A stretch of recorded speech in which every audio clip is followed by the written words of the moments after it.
Verb देखो, verb को बोलते हैं क्रिया। क्रिया क्या होती है?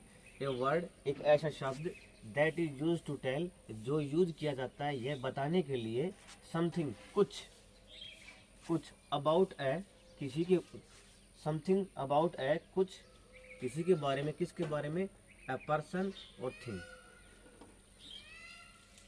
किसी पर्सन के बारे में, किसी वस्तु थिंग के बारे में बताने के लिए जो वर्ड यूज किए जाते हैं उन्हें हम वर्ब कहते हैं।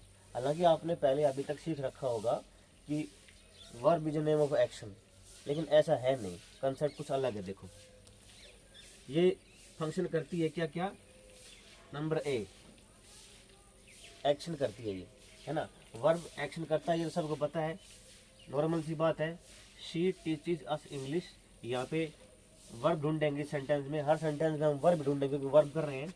तो शी टीचेज अस इंग्लिश, वह हमें इंग्लिश पढ़ाती है, तो टीच यहाँ पे वर्ड है, ठीक है। इसके बाद ईएस लगा दिया, इसका मतलब प्रेजेंट टेंस है।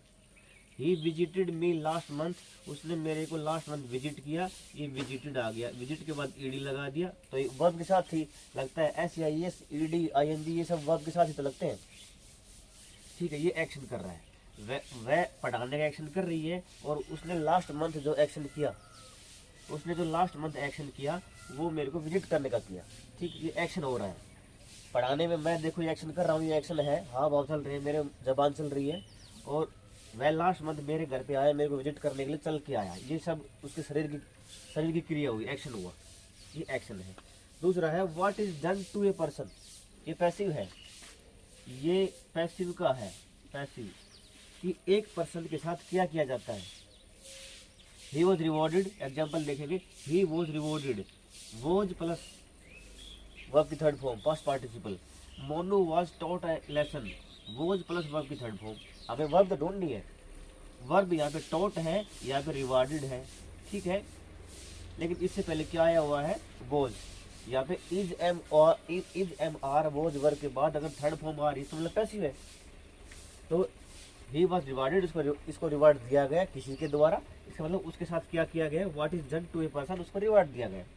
And Monu was taught, Monu के साथ क्या किया? मोनू को एक लेसन सिखाया गया, ठीक है। ये पैसिव कंस्ट्रक्शन था। ये किसी पर्सन के साथ क्या किया जाता है, क्या दिया जाता है, जो भी है, तो वो भी एक्शन का ही पार्ट है, वर्ब का पार्ट है। सी, व्हाट ए पर्सन और थिंग इज, कोई भी आदमी और एक वस्तु क्या है, कोई भी आदमी और एक वस्तु क्या है, उसके बारे में भी वर्ब बताती है। व्हाट ए पर्सन और thing is, my dad is a doctor, is आ रहा है यहाँ पे, शी इज ए टीचर, यहाँ पे इज आ रहा है, ठीक है। इसमें कोई एक्शन वर्ब तो है नहीं, ये एक्शन वर्ब नहीं है, इसका मतलब क्या है? ये स्टेटिव है, स्टेटिव है, स्टेटिव वर्ब होती हैं जिनमें एक्शन नहीं होता। तो यहाँ पे इज है, स्टेटिव वर्ब है, और ये कनेक्टिव वर्ब भी है, ये कनेक्टिव, ये लिंकिंग वर्ब भी है, कनेक्ट भी कर रही है। Linking verb, linking verb means जो क्या करती है, एक सब्जेक्ट को ऑब्जेक्ट से जोड़ने का काम करती है, उसको हम लिंकिंग वर्ब भी कहते हैं। तो ये इज यहाँ पे स्टेटिव है, काम नहीं हो रहा है, मतलब एक्शन नहीं हो रहा है, हमें तो एक्शन के ऊपर फोकस करना है ना, वर्ब के ऊपर। तो माई dad is a doctor, doctor है, डॉक्टर होने की वो प्रक्रिया चल रही है, स्टेट है, वो एक अवस्था है ना। इसमें काम तो करता है लेकिन काम दिखाई नहीं देता। वह उसका प्रोफेशन के बारे में बताता है। सी इज ए टीचर, वह एक टीचर है प्रोफेशन के बारे में। तो यहाँ पे क्या है, हम प्रोफेशन भी लिख सकते हैं, जो प्रोफेशन के बारे में बताए, ठीक है। कि अगला आदमी, अगला और अगली कोई भी चीज़ वो क्या है ना। जैसे यहाँ पे लिख दूँ, this port is very expensive, very expensive, यह पोर्ट है, यह बहुत ही एक्सपेंसिव है। तो इज आ गया, यहाँ पे वॉज भी आ सकता है। My dad was a doctor, मेरे डैड डॉक्टर थे, लेकिन अब उन्होंने डॉक्टर से, मतलब अब समझ लो बूढ़े हो गए या डॉक्टरी छोड़ दी है ना। तो यहाँ पे वॉज आ सकता है। तो ये क्या बता रहा है? व्हाट ए पर्सन और थिंग इज, यहाँ पे स्टेटिव है, प्रोफेशन बता रहा है, ठीक है। ये है। और एक और होता है, वो मैं आपको बताता हूँ अभी। देखो एक और होता है डी पे, ये तीनों पार्ट होप आपको समझ में आ गए होंगे। एक और क्या होता है, एक आपका पोजीशन दिखाएगी वर्ब, पोजीशन, एक आपको पोजीशन दिखाएगी, पोजीशन दिखाने के लिए आपका हैज़, हैव और हैड, ये वर्ब इस्तेमाल की करी जाती है ना। मैं एग्जांपल लेता हूँ, she has a nice phone, she has a nice phone, I have two cars, I have two cars, they had a good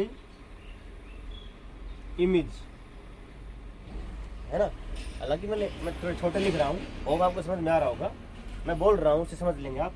she has a nice phone, उसके पास एक बहुत अच्छा फ़ोन है, इसका मतलब पोजीशन क्या दिखाता है, मालिकाना हक, मालिकाना हक दिखाता है कि यह लड़की है, शी, वह इस नाइस फ़ोन जो बहुत अच्छा फ़ोन है उसकी मालिक है, वह उसका अधिकार में फ़ोन, तो हैज़ यहाँ पे आ गया। आई हैव टू कार्स, यहाँ पे हैव आ गया क्योंकि आई के साथ हैव लगता है। मेरे पास 2 कार हैं, इसका मतलब तुम 2 कारों का मालिक हूँ, हैव आ गया। दे had a good image, good image उनका एक बहुत अच्छा ट्रैक रिकॉर्ड है, बहुत अच्छी उनकी एक गुड इमेज बनी हुई है समाज में, तो समाज में बनी हुई थी पहले, लेकिन अब नहीं, शायद बिगड़ गई होगी, क्या पता।